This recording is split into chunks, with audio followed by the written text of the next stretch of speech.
Greenbelt's got a very long history, although not the Greenbelt. In fact, Elizabeth I was concerned about the growth of London, that it was sprawling and getting too large. But the Greenbelt as we know it, really, its history goes back to the late 1800s, especially with the London County Council. And the initial idea was to bring green, to bring open space to London's residents. And then that changed. So in the 1920s, for the first time, the purpose of the Green Belt was voiced as being to limit the growth of London.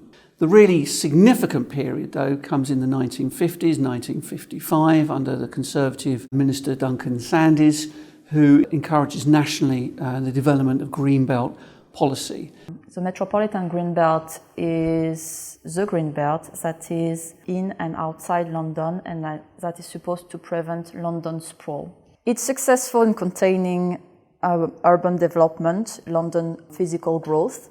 Obviously the name green suggests perhaps rolling English countryside, a very bucolic country scene. But the M25 is there, it touches on Heathrow Airport.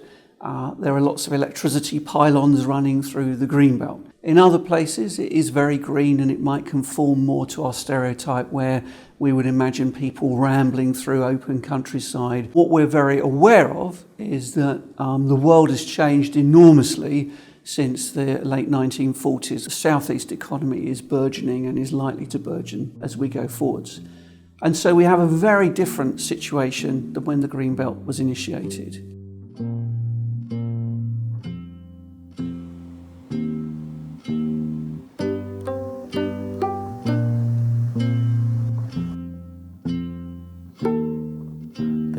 The city is growing faster than any British city has ever grown, 1 million people in a decade, and we're not coming anywhere near providing enough homes for people. We need to provide at least 50,000 new homes a year, and we're barely meeting half of that at the moment.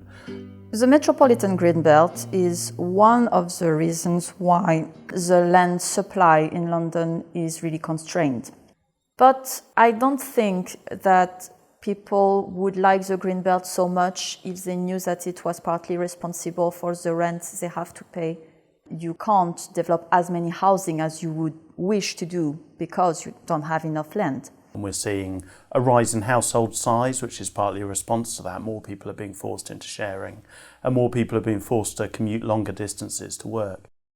London is a growing city, fast growing city, so it needs some policy of constraint, but equally it needs a policy to say where development and growth should actually happen. Businesses in London think that a lack of housing supply is potentially a risk to London's future competitiveness. If we can't house the workers that are here now, and if we can't continue to attract talent both from within the UK and across nationally, then that will have consequences for the future growth of London's economy. We support a brownfield first policy. It is the first and best option for London, but the reality is that the backlog of housing demand is so high and the projections of future growth is so great that we think realistically brownfield alone will not solve our problems.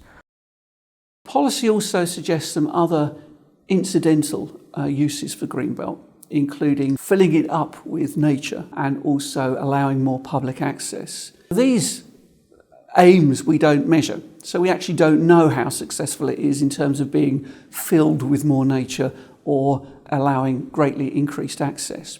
If these are to be one of the incidental benefits of Greenbelt, we should really measure that. And there's a lot of debate about the fact that a lot of the land isn't very high quality.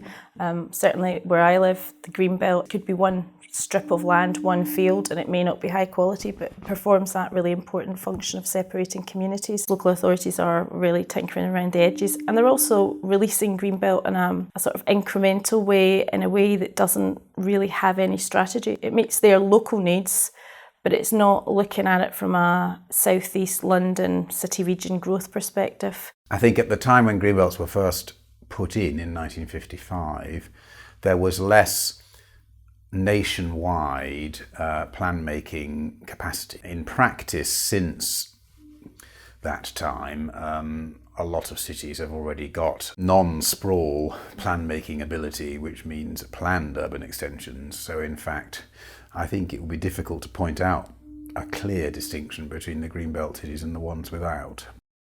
So some of the people who advocate against the green belt would argue that actually it's not very biodiverse, it's not very ecologically friendly because it's intensively farmed. It's a fair mix of everything, and what people need to understand is that the green belt is a fair mix of many things, and it's not just beautiful and green, it's also commercial, and it's also used for wasteland, and it's ugly also.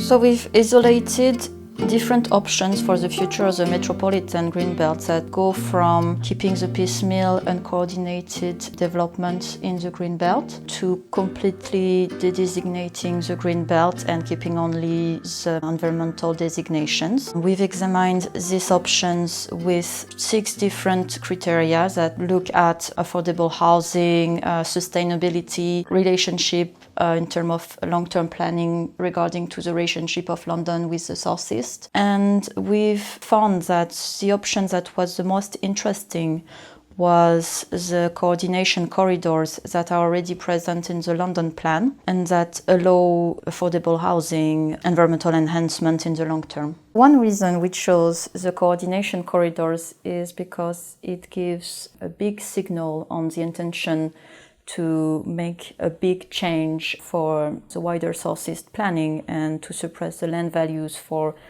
future developments. So whatever options for change we have in the Metropolitan Green Belt, we think there are 2 important things to consider. One is conditions and one is collaboration. By conditions, we go back to the criteria we have for measuring change. One is to capture the increases in land value. Another is to secure affordable housing.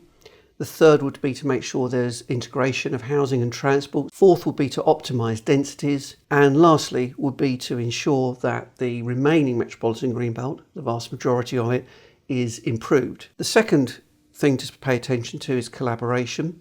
And here we propose a bottom-up approach. Because central government shows no signs of wanting to change Greenbelt, we propose a pioneer corridor to look at one of the corridors to focus our efforts on. And because there's established partnerships in the Cambridge, Stansted, London corridor at the moment, we propose this as a possible pioneer corridor.